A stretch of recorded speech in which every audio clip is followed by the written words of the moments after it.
Dre had an interesting history of beating up women.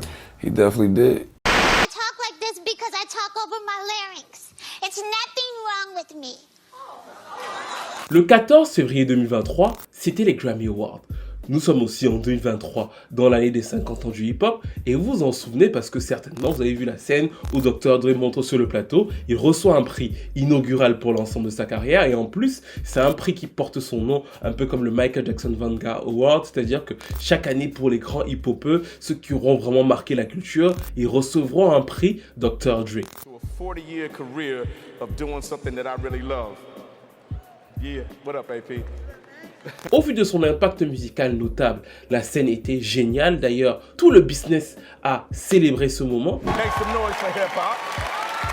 Yeah. Et justement, il semblait n'y avoir pas de voix dissonante, ce qui m'a un peu surpris. Vous connaissez un peu la petite fouine que je suis. Donc en fait, cette semaine-là, j'ai fait une recherche d'articles sur les sites internet américains pour voir quelles critiques pouvaient émaner. Et justement, il y a une critique sur un site assez populaire, Tigrayo. Et c'était un journaliste indépendant qui posait la question que je savais que beaucoup se posaient, mais n'osaient pas poser. Et c'était donc de savoir, Dr. Dre a un long historique de violence envers les femmes. Pourquoi est-ce qu'il continue à être récompensé? C'est un article qui détaillait assez brièvement les nombreux abus qu'on va voir dans cette vidéo, mais qui surtout à la fin posait la question de savoir pourquoi est-ce que Dr. Dre n'est pas touché comme plusieurs autres par l'historique de violence qui concerne sa carrière et qui pourrait donc l'empêcher de continuer à performer et d'être l'icône qu'il est toujours dans le game. J'ai enregistré cet article, je l'ai partagé à un de mes amis. Et histoire totalement vraie, une semaine après, il avait totalement disparu du site. D'ailleurs, si vous allez tout de suite sur le site et vous tapez le nom de l'article, vous n'allez pas le trouver. La seule preuve que cet article a existé, c'est parce que je vous le dis, que j'ai des captures écran et que si vous allez sur Wayback Machine, vous allez retrouver l'article. Autrement, il a totalement disparu, comme s'il n'avait jamais existé, parce que justement, ce dont on va parler dans cette vidéo, cette autre face de Dr. Dre est celle qui l'a rattrapé malgré lui et celle qu'il essaie au mieux de toujours étouffer ou encore effacer. Mais avant, cette vidéo est sponsorisée. C'est Shay Nation qui sponsorise cette vidéo et c'est le Black Friday. Franchement, oui, la famille, c'est le Black Friday. Ça veut dire que c'est le moment de se faire plaisir et de préparer les cadeaux qui feront plaisir dans un mois, quoi. On sait tous que c'est déjà le mois de Mariah Carey. Et bien évidemment, les réductions sont absolument incroyables en ce moment chez Shay Nation. On en a déjà parlé, c'est la marque numéro 1 sur le drip. Ils ont un service client excellent. Ils ont 5 sur 5 sur 13 pilotes. Vous pouvez recevoir vos colis en 24 heures en France métropolitaine. Et bien sûr, la gamme de choix est super étendue, aussi bien pour hommes que pour femmes. Vous me voyez souvent emporter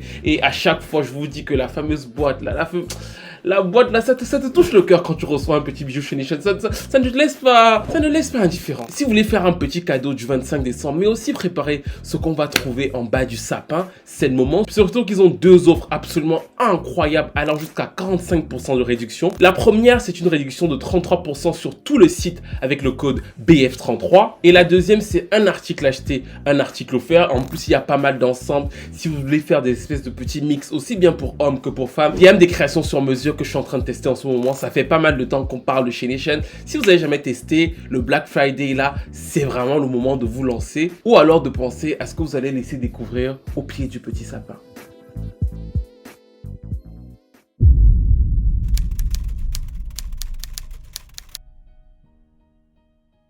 Surviving R. Kelly. Tout le monde pense toujours, quand on pense au documentaire de témoignages de femmes ou d'hommes contre un artiste, à ce documentaire-là d'ailleurs, sur Didi, on va voir des Surviving Didi, et justement, je voyais des gens m'envoyer ce genre de messages.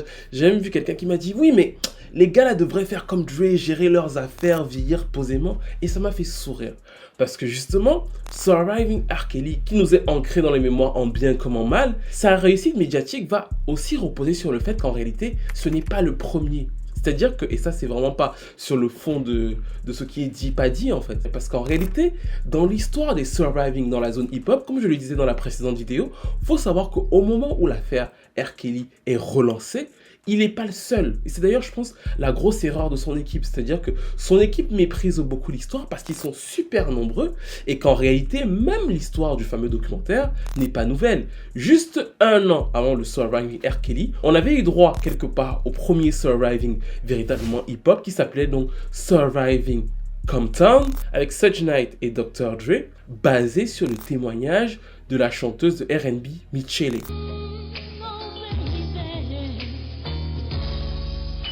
Tout ça part pourtant d'un comeback. En 2015, Dr. Dre est de retour, le film sur NWA, Straight Outta Compton, il sort aussi son album et quand il fait ce comeback et que beaucoup de gens vont voir le film, il y a un problème. Déjà sur certains faits musicaux, il y a des sortes d'anachronismes, et bon ça encore c'est pas très grave, mais surtout, plein de femmes estiment que Dr. Dre a raconté l'histoire comme il voulait la raconter et les a omis de l'histoire. De là va naître une polémique, notamment portée par la chanteuse Michele. Et Michele, en fait, c'est une chanteuse de R&B de la fin des années 80. C'est l'ex-petite amie de Dr. Dre. Ils ont bossé ensemble justement sur cette période où il faut mélanger la New Jack avec une vibe beaucoup plus hip-hop.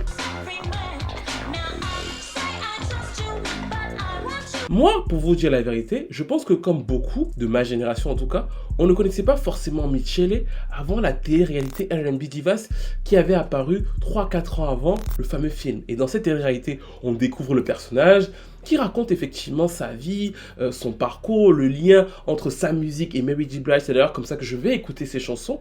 Et au fil de la télé-réalité, elle révèle justement à cette période-là qu'effectivement, c'était une femme battue par Dr. Dre.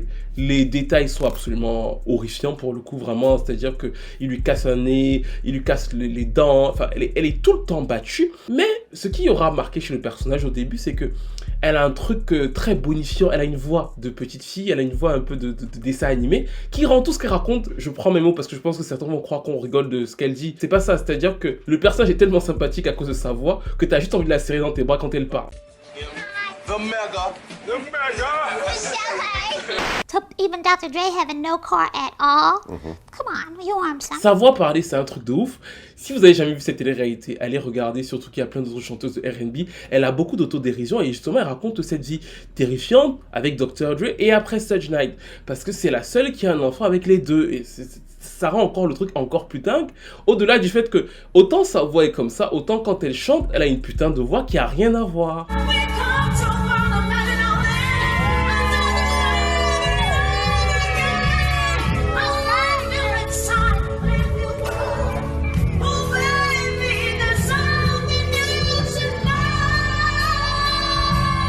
Sauf que quand elle témoigne en 2012, ça passe limite inaperçu, on est juste content de la voir de retour à la scène musicale. Il n'y a pas d'atteinte à Dr. Dre. Quand Dr. Dre sort le film aussi, il est en totale confiance, son album. Mais dès que les gens voient le film, on va chercher Michele qui va faire plusieurs interviews en disant qu'effectivement, dans le film, il n'est pas raconté le fait qu'elle était une femme battue par lui. One night he came in, I guess he went out with stuff and yelling and he came in drunk and just took off and sucked me ass. C'est là que Dr. Dre, forcé par Apple, va d'ailleurs premièrement s'excuser en faisant un message bien global en disant qu'il s'excuse auprès de toutes les femmes qu'il a pu frapper ou abuser dans sa vie. Ça, c'est pendant la promo du film. Parce que ça fait un peu mouche d'avoir cette femme dans les médias qui explique un schéma un peu similaire à ceux qu'on a déjà vus en fait. C'est-à-dire que beaucoup de farine, beaucoup de tromperie, beaucoup d'abus et beaucoup de violence physique. Elle doit se refaire à plusieurs fois, à plusieurs endroits du visage, ses dents, son estomac, même quand elle est enceinte. C'est-à-dire que ce qu'elle raconte est extrêmement violent. Et comme Dr. Dre a ce deal avec Apple, il y a les Beats by Dre, ça peut faire mouche, surtout que vous vous rappelez que je sais pas si certains s'en rappellent, mais peut-être que vous allez vous en souvenir, que c'est à ce moment-là que les gens veulent appeler les Beats by Dre les Beats by Dre, en mot de battu par Dre. Why would you stay for so long?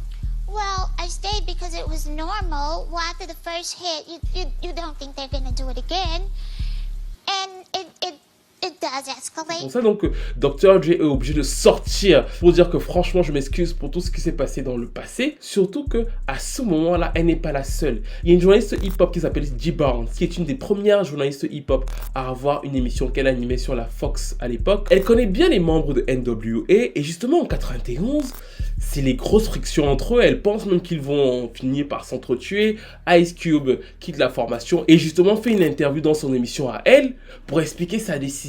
L'histoire se passe, sauf que quelques semaines après, elle va tomber sur Dr. Dre. Nous sommes donc en 91, dans une soirée hollywoodienne, et Dr. Dre s'avance vers elle. Elle se dit que il va passer en fait. Enfin, elle croit qu'il va pas lui dire bonjour comme d'habitude, mais bon, elle calcule pas. Sauf qu'il va prendre sa tête. Il va la taper à plusieurs reprises. Je suis vraiment désolé pour ceux qui sont sensibles. Sur le mur, mais pas une fois, pas deux fois, pas trois fois, plusieurs reprises. They grabbed me by my hair and started slamming me up against the wall. Tout le monde dans la soirée regarde, ils sont effrayés. Je crois même qu'à un moment, on la traîne par les escaliers. Ils sont un peu effrayés par la scène qui est horrifiante et qui est racontée aussi par l'ancien manager du groupe dans son livre. Elle va le raconter dans plusieurs médias. Il y a même cette interview de Wendy Williams où elle dit qu'elle a couru après dans les toilettes des femmes tellement elle avait peur et que Dr. Dre l'a suivi là-bas. Et Wendy lui dit, est-ce qu'il a eu des rapports non consentis avec toi? Et là, elle ne dit pas non. Elle dit qu'elle ne veut pas en parler tout de suite. Were you sexually assaulted? I'm not comfortable talking about everything right now. Your silence is speaking volumes. C'est-à-dire que là, en 2015, c'est extrêmement chaud d'avoir ces deux femmes-là dans les médias pour Dr. Dre. Surtout que Dee Barnes fut une journaliste très connue et qu'elle a tout perdu à partir de cette histoire-là. Elle a commencé à être blacklistée, elle est devenue une blague, elle lui a porté plainte effectivement, mais ils ont eu un accord financier minimum et la seule condamnation de Dr. Dre a été de faire entre autres ce fameux spot publicitaire où il dit stop à la violence dans les foyers.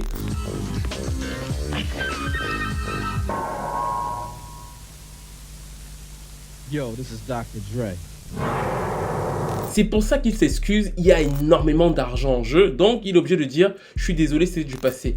Mais ce à quoi Dr. Dre ne s'attendait pas, c'est qu'en fait on propose à Michele de faire un film pour raconter son histoire. Et c'est donc ce film qui s'appelle Surviving Compton, Dre, Suge and Michele, qui revient sur les abus commis par Dr. Dre puis Suge Knight sur Michele lors de leur relation, parce qu'elle est d'abord en relation avec Dre, puis avec Suge, et autant Suge, je crois qu'il la frappe une seule fois, et elle explique qu'il lui dit limite en rigolant que ouais bon toi tu es trop petite, tu es une toute petite chose, ça sert à rien que je puisse te frapper. Autant ça se passait comme ça avec Suge, et qu'il y a beaucoup de manipulation et d'abus psychologiques chez Suge, autant chez Dre, c'est vraiment beaucoup de violence. Si vous avez l'occasion de voir ce film, regardez-le parce qu'il y a quelque chose que je n'avais pas perçu à l'époque, que j'ai perçu en regardant le film, c'est qu'elle le dit d'ailleurs dans plusieurs interviews, elle dit « Moi au début quand il me frappait, et ça nous permet aussi de réfléchir chacun dans nos vies sur nos proches, elle dit je pensais que c'était de l'amour.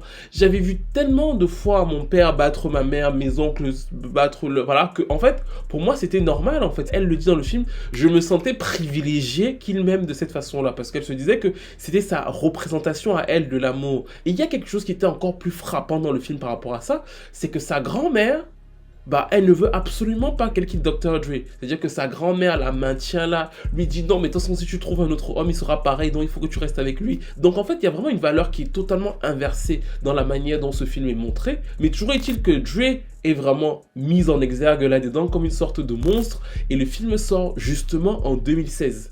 C'est ce film-là qui va inspirer tous les autres, dont celui de R. Kelly. I had 5 black eyes. 5 black eyes. Yes. So you were getting punched in the face and Oh, I was getting dragged on the floor, shot at. Yeah. Lors de la production du film, Dr. Dre et ses avocats vont essayer d'empêcher la sortie. Ils vont pas réussir parce que l'équipe de Michele va toujours dire on y va jusqu'au bout. Le film sort sur Lifetime et c'est donc là qu'il reprend le texte qu'il avait déjà sorti en 2015 qui dit effectivement qu'il y a 25 ans, j'étais un jeune homme qui buvait énormément. Ça n'excuse pas ce que j'ai commis, mais c'est ce que j'étais à l'époque et aujourd'hui, chaque jour de ma vie, j'essaie d'être un homme meilleur. J'ai une femme depuis 19 ans. J'essaie de totalement m'éloigner de cette personne que je fus à cette époque-là. Sauf que cette déclaration, au bout de 2 heures de film où on voit que tu es un peu décrit comme un monstre, ça n'a pas suffi. C'est pour ça qu'à la fin de l'année 2016, il finit par faire une interview dans laquelle il nie. Il dit finalement que rien ne s'est jamais passé. Est-ce que Michele a un carnet de santé? Est-ce qu'elle peut prouver ce qu'elle dit? Parce que lui, il ne reconnaît pas en réalité ce qui s'est passé avec elle. Ce qui va faire bondir Michele et qui va dire que comment est-ce qu'il peut nier ce qu'il m'a fait et qui va même aller plus loin en disant que elle a toujours des symptômes parce que c'est lui qui l'a plongé dans la farine et que parfois aussi pour pouvoir se cacher ou se masquer de ses abus, bah, elle a continué dans la farine. Elle va vraiment s'énerver et elle va lui demander si je mens, est-ce que tu peux me porter plainte? Parce que depuis le début, moi je raconte toute l'histoire, tu n'as jamais porté plainte. Et comme je vous l'ai dit, elle est vraiment revenue dans l'actualité en 2011-2012, donc bien avant son film en fait elle en parlait déjà et il n'avait pas réagi. Maintenant que nous sommes en 2016, bah, si tu veux prouver que je mens, allons devant les tribunaux, il y aura des témoins, il y aura plein de gens qui pourront dire qu'effectivement tu m'as frappé. C'est à ce même moment que plusieurs anciens proches de Death Row vont aussi critiquer Michele. Danny Boy va avoir des mots extrêmement durs à son encontre, disant qu'elle était notamment quelqu'un de très vicieux, qu'elle était une femme très légère. Ils vont d'ailleurs la responsabiliser en disant que c'est à cause d'elle que Dre va finir par quitter Death Row et donc créer la rupture entre lui et Suge Knight. Super bitch. Super bitch. Like, First off, I'm asking the people I worship with to forgive me, but I want to be just as honest as possible. The devil. Il la traite notamment de diablesse et on a d'autres personnages comme Mob James, Kurt Cobain qui sortent aussi du bois l'entourage de Death Row et qui, sans remettre en cause le personnage et la sympathie qu'inspire au public Michele. Ils disent qu'elle était un peu vicieuse, que c'est notamment elle qui révèle à Suge Knight plusieurs aventures non hétérosexuelles de Dr. Dre. Enfin, plusieurs membres de Death Row, dans le même temps que Dr. Dre essaie de remettre en cause les accusations contre lui, attaquent Michele. Dr. Dre ne va bien évidemment pas lui porter plainte parce que je pense qu'il redoute aussi une action collective.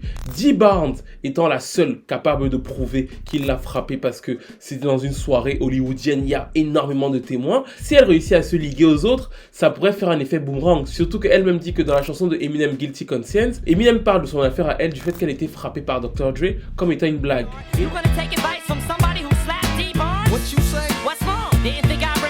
Et là, nous entrons en 2017. 2017, c'est MeToo. C'est donc les débuts de R. Kelly, Jay-Z. Tout le monde commence à se retrouver. Ces casseroles sortent là. Et Dre se dit, merde, comment je fais?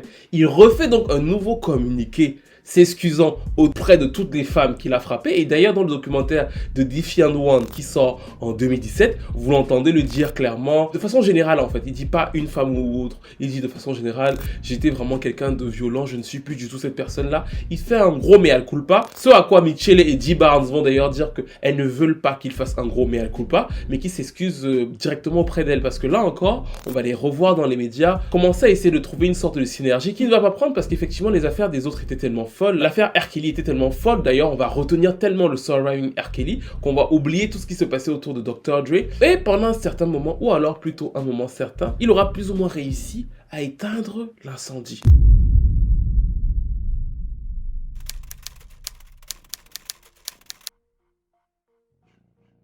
Le 20 septembre 2020, 3 ans après, la femme de Dr. Dre, Nicole Young, demande le divorce. L'affaire fait la une des magazines, ça fait 24 ans de mariage, comme il le disait d'ailleurs. C'était sa femme depuis très longtemps. Michele raconte d'ailleurs qu'elles ont été rivales pendant un certain moment.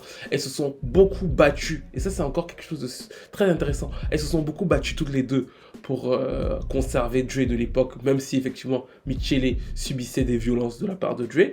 Et donc, elle demande le divorce. Et ce qui va choquer tout le monde, c'est qu'elle demandait 2 millions de pensions alimentaires par mois et 5 millions de dollars pour payer ses avocats. Ça, aux yeux de tout le monde, ça l'a fait passer pour une femme vénale, une michto qui a passé toute sa vie avec Dr. Dre pour venir le plumer. Et vous en souvenez certainement, la femme de Dr. Dre, c'était une espèce de blague sur Internet. Tout le monde l'a clashé, insulté pendant des mois et des mois. C'était vraiment une sorte de popular joke parce que personne ne comprenait ce qu'elle allait faire avec 2 millions par mois, 5 millions pour payer ses avocats. Mais c'est prise pour qui? Le gars, il a travaillé toute sa vie pour qu'une femme comme ça vienne tout prendre à la fin. Et ça a duré plusieurs mois. D'ailleurs, venez me suivre sur Instagram parce que justement j'en avais parlé en juin 2021. Elle et ses avocats font des révélations. Dr. Dre m'a mis KO à plusieurs reprises. André avait l'impression que je ne l'avais pas respecté alors qu'il était à une soirée. Il m'a attiré et il m'a frappé en plein visage, me mettant KO directement. Je me suis réveillé sur le siège passager de la voiture, sans ceinture de sécurité et avec André qui conduisait la voiture à 100 km/h sur l'autoroute 118. J'ai cru que j'allais mourir ce jour-là. Elle détaille donc plusieurs épisodes de violence dans les magazines. Et surtout, elle a dit quelque chose qui, moi, m'avait frappé, c'est qu'elle a dit qu'il l'avait menacé à plusieurs reprises avec son arme. Pourquoi? Parce que dans le film Surviving Compton, Michele raconte que, et c'est d'ailleurs vu que Dr. Dre lui tire dessus une fois alors qu'elle rentre le soir, il la loupe de peu. He was crying. He was crying. Donc ça m'a fait un peu le rapprochement entre les deux événements, le fait qu'elle le raconte. Et je sais pas si vous vous en souvenez, à partir de ce moment-là, Dr. Dre et ses avocats ont commencé à faire un peu moins les fanfarons. Il a démenti toutes les accusations en disant que il n'y a pas de texte, pas de courrier, pas de photographie, pas de vidéo, pas de rapport de police, pas de dossier de violence domestique ou d'autres documents prouvant des abus. Et aucun témoin de ces allégations offensantes. Après avoir appris en août dernier les fausses accusations d'abus de Nicole, j'ai alors réalisé que je ne connaissais pas la femme que j'avais épousée et aimée. En fait, la dernière phrase est très importante quand il dit « Je n'ai pas reconnu la femme que j'ai épousée et aimée » parce qu'elle va faire lien en fait avec le côté où c'est une michto. Et tout le monde va se dire qu'effectivement la femme de Dr. Dre c'est une michto, sauf que ils vont quand même se dépêcher avec ses avocats de ne pas aller au procès. ils vont trouver vite un accord avec elle et on va lui donner quand même 100 millions. Tout le monde a commencé à dire oui, mais en fait 100 millions pour ce que Dr. Dre a, c'est pas énorme. Je pense que la femme de Dr. Dre et ses avocats, ils sont pas idiots. S'ils ont demandé 2 millions par mois, c'était pour frapper très fort. Et s'ils ont eu 100 millions à la fin, pour moi, ils s'en sont quand même super bien sortis. Surtout qu'ils ont demandé le cash, ils ont demandé 2 virements de 50 millions, un en 2021, un en 2022, ce qui a été fait et elle ne parle plus. D'ailleurs, Dr. Dre a célébré son divorce sur Instagram. Il lui a envoyé une pique dans une chanson après. Alors vous allez me dire qu'on ne peut pas forcément prendre pour argent comptant ce que sa femme a dit, surtout qu'il n'y avait pas eu de jugement et qu'il n'y en aura pas. Je suis d'accord avec vous, mais ce qui est intéressant justement, c'est parce que quand la femme est venue, nous avons tous retenu au premier abord le fait qu'elle parlait d'argent. Si ça avait été un peu comme pour Cassie, et qu'on avait d'abord retenu ce qu'il avait fait avant l'argent, si les sommes avaient été moins élevées, si les médias n'avaient pas centré d'abord sur les sommes qu'elle demandait, elle aurait créé très certainement la hantise de Dr. Dre actuellement. Parce que c'est pas pour rien que c'est super touchy comme sujet. Chaque fois qu'on l'aborde actuellement autour de lui, ça disparaît. Je sais pas si vous avez remarqué d'ailleurs, dans ce qu'on vit avec Didi là, Cassie a eu sa plainte. Le premier jour, les 24 premières heures, on avait l'impression que toute l'industrie du disque américaine allait parler. C'est-à-dire que d'un coup, on allait avoir plein de témoignages. Dès qu'il a payé, ça voulait dire le lion est encore capable de rugir. Vous avez vu que tout le monde se tait. Il n'y a plus personne qui vous raconte. Au contraire, on commence à voir plein de rappeurs qui commencent à dire pourquoi Cassie n'a pas parlé en 99, pourquoi est-ce qu'elle parle aujourd'hui, est-ce que c'est pour nourrir le prof de sport. Mais donc sur cette petite vidéo concernant le cas de Dr. Dre, c'était pour montrer comment il réussit encore à tenir l'équation et comment ça reste malgré tout assez fragile. You had a substance abuse problem. Yes. And grabbing your pills was more important than just get out of the house. Well, yeah. And then he caught you. Yeah, but I was already doped up, so it didn't hurt. Mais sa stratégie, c'est plutôt de se dire je m'excuse, je dis que c'était dans le passé, premier point. J'évite de faire en sorte que plusieurs feux se rejoignent et surtout, je n'ai jamais aucun intérêt à aller en procès parce que je sais que le procès, ça va être beaucoup d'histoires à raconter, ça va permettre cette cohésion des luttes et ce n'est pas à mon avantage. C'est pour ça qu'il réussit à plus ou moins tenir sa position dans le mainstream depuis 2015, même si toute l'industrie sait effectivement qu'il a toutes ces accusations-là. Ce qui nous montre aussi toujours effectivement que l'industrie n'est pas morale, c'est-à-dire que les histoires de mute ceci, mute cela, je le dis depuis le début, ça n'a aucun sens. C'est pas une industrie morale par rapport aux œuvres. Tant que tu as du pouvoir, tu peux rester. L'une des choses qui a fait en sorte que R. Kelly tombe, mais ça je l'avais dit dans la première vidéo, c'est qu'il n'y avait pas d'argent. Clairement, enfin, je veux dire que... Il le disait d'ailleurs dans les premiers trucs, il disait « Je n'ai plus d'argent ». Donc dès qu'on a su qu'il n'y avait plus d'argent, c'était sûr et certain. Ça ne veut pas dire qu'il avait fait ou pas fait, mais il aurait été beaucoup plus puissant. Ils auraient trouvé un moyen de payer tel et de structurer tout ça. D'ailleurs, lui-même a méprisé au début Surviving R. Kelly, parce qu'on lui avait demandé d'essayer d'interdire. Il a méprisé parce qu'il pensait que ça ne prendrait pas comme ça n'avait pas pris chez Dre. Et breaking news, ça ne s'arrête pas. Jimmy Iovine, qu'on connaît tous, qui est dans le documentaire The Defiant One, qui est justement le partenaire de Dr. Dre dans Beats by Dre, et auquel on doit un nombre incalculable de classiques dont on a parlé sur cette chaîne. Keisha Cole, Pussycat Dolls, vient justement d'être rattrapé parce qu'il est accusé de plusieurs agressions sexuelles en 2007, de harcèlement et d'abus. C'est une jeune femme avec laquelle il travaillait à l'époque qu'il le fait et tout est lié parce que la plainte est déposée par les mêmes avocats que ceux qui ont déposé la plainte de Cassie et ont eu gain de cause d'une certaine façon face à Didi. Donc on imagine que c'est aussi devenu pour leur part une sorte de business. Mais dans tous les cas, les affaires se rejoignent, surtout que Harvey Pierre, le président actuel aussi de Bad Boy Records, a dans la même journée été accusé par le même cabinet d'avocats d'agression sexuelle. Souvent, je vois vos commentaires, il y a des gens qui disent l'industrie est diabolique, les gens dans l'industrie sont méchants. Et moi, honnêtement, je pense pas. Moi, je pense que l'industrie, c'est juste le reflet de la société. Et j'avais compris ça en regardant Michele. Quand Michele a dit ce que je vous ai dit tout à l'heure, elle a dit, bah moi, quand j'étais petite, je voyais tellement mon père frapper ma mère et ils étaient toujours ensemble que pour moi, c'était normal. Tu vois, sa grand-mère qui la soutient de rester avec un homme qui la bat en lui disant, bah tous les autres hommes se battent et tout. Et je veux vraiment que vous compreniez. Contextualiser, ça ne veut pas dire excuser. Bah, si elle dit ça, elle qui a rencontré Dr. Dre quand elle avait 16 ans, lui il avait 22 ou 23 ans, bah je me suis dit, peut-être que Dr. Dre a grandi dans la même chose.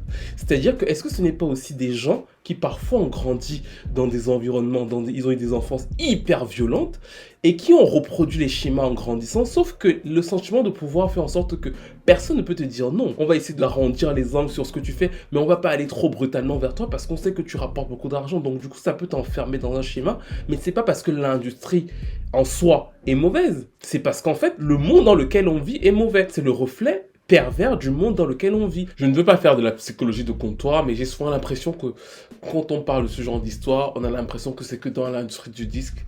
Je pense que c'est exacerbé pour les points qu'on a évoqués. L'argent et la position de pouvoir, mais dans des familles normales, tous les jours, ces rapports-là se retranscrivent. Et très souvent, je pense que les comportements qu'on a vus là viennent de ce qui a déjà été vu ou pratiqué dans des familles plus ou moins normales où il n'y avait même pas d'argent en fait. Parfois, c'est même ça qui crée tout ça. C'est-à-dire que Dr. Dre a quand même une enfance assez trouble, il doit déménager de ville en ville. Ça n'excuse absolument rien de tout ce qui est appliqué là, lui-même le dit. Mais maintenant, ça peut donner un pan pour pouvoir mieux comprendre et éviter de reproduire ce genre de comportement. Bref, nous arrivons donc à la fin de cette petite analyse qui revenait sur le comment Dr. Dre est plus ou moins en latence pendant que R. Kelly est tombé et Diddy est en train de faire son opération de communication pour essayer de se maintenir. Vous avez vu sa fausse paparazade là, où on le voit assis, en train de réfléchir. On voit qu'il a embauché un photographe bien année 2000 là, ça fait vraiment année 2000. Vraiment là, les gars, je suis en problème. Enfin, on voit déjà qu'il est en train de voir comment il peut mettre ses cartes en place pour rattraper ça. Est-ce qu'il va y arriver? C'est ce qu'on décryptera dans les semaines à venir. Dans tous les cas, donnez-moi tous vos avis. N'hésitez pas à me dire ce que vous pensez de cette position de Dr. Dre, comment il a réussi à passer entre les mailles du filet. Est-ce que vous étiez au courant? Est-ce que vous avez suivi ça un peu comme nous? Comment voyez-vous les positions de Dee Barnes, de Michele, qui pour moi sont vraiment, quand on les voit aujourd'hui, des femmes détruites totalement par rapport à ça. J'ai vu Michele en live encore il y a 2 mois et elle semblait totalement étourdie. Enfin, je pense qu'elle a dû replonger dans la farine. Ça m'a fait de la peine pour elle. Dee Barnes ne s'en est jamais remise et là, elle essaie de sortir un livre. Je suis pas sûr justement que le fait de sortir un livre soit à l'avantage de Dr. Dre, et elle a perdu sa carrière par rapport à ça alors que c'est elle qui avait été frappée. Comment le sentez-vous? Et comment sentez-vous aussi la position de Dr. Dre dans l'industrie? Parce que lui, il a eu ses périodes de troubles là, mais il a réussi donc à se relever, à avoir le Super Bowl, à avoir un prix à son Grammy Award sans que rien ne se passe. Comment voyez-vous sa position générale dans le game? Est-ce que pour vous, il pourra continuer à la conserver, ou est-ce qu'à un moment ou à un autre, il finira par y avoir cette convergence des luttes contre lui? Dites-moi tout dans les commentaires. C'était un petit épisode pour faire suite au précédent et un peu mieux contextualiser les choses, en vous disant aussi que effectivement ce sont des célébrités, mais dans la vie de tous les jours, il y a des femmes autour de nous qui se font frapper, qui vivent les situations pareilles sans argent, et ça peut être ça qui entraîne tout ce qu'on vit même dans cet univers-là. Donc n'hésitons pas à rester vigilants, y compris dans nos comportements et dans nos entourages proches face à tout ça. Merci de m'avoir écouté, c'était Stevie de Music Feelings et je vous retrouve très vite pour une nouvelle vidéo. J'aurais voulu dire pour une nouvelle vidéo, mais vous voyez que je suis un peu malade, donc pour une nouvelle vidéo.